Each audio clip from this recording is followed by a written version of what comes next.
So on the topic of doing a marketing strategy first before you actually start implementing marketing, one of the things that you probably don't think about that's going to be a huge win of doing this process of creating a strategy before you ever start doing any marketing activities is it can actually save your relationships. Save your relationships with a lot of important folks. Number one, your employees. So, marketing is always under the gun. They're always under pressure to be generating leads, to be generating interest in the business, to be doing activities that are going to turn into revenue. And that is a really difficult job to do when you don't have a strategy in place. You're going to be very misaligned with your employees if you don't have a strategy.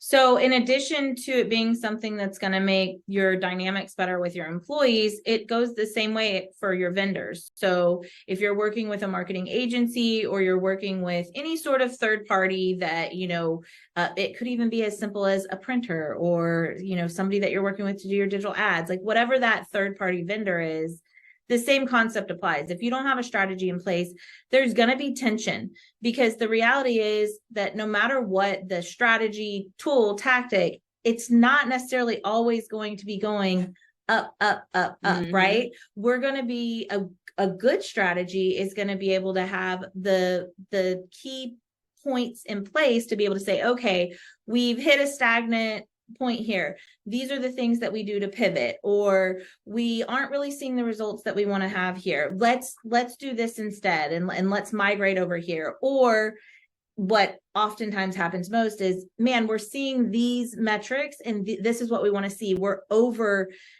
exceeding the results that we had versus everybody just kind of saying, well, here's what's happening and not knowing whether or not it's positive, negative, needs to pivot.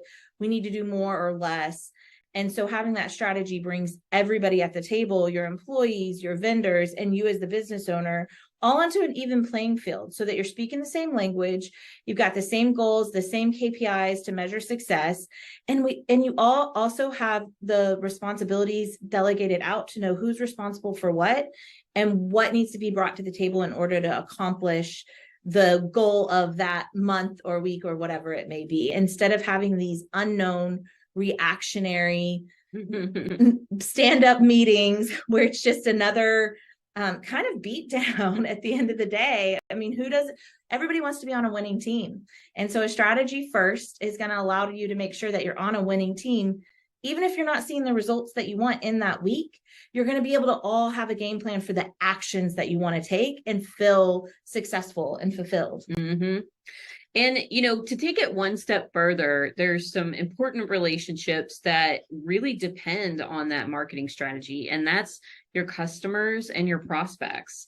If you don't have a clear marketing plan in place, if you don't have that strategy that's going to be consistent and going to really reach out to them and touch them often and in a way that's appropriate for them, if you're just doing these kind of haphazard jump in and put together a marketing campaign kind of approach, you're going to end up taking off some clients and some prospects because they're either not going to hear from you enough, or they're going to hear from you too often, or they're not going to get the right message from you. And so you're leaving opportunity on the table, but you're also really risking those relationships by being haphazard and not following a strategy.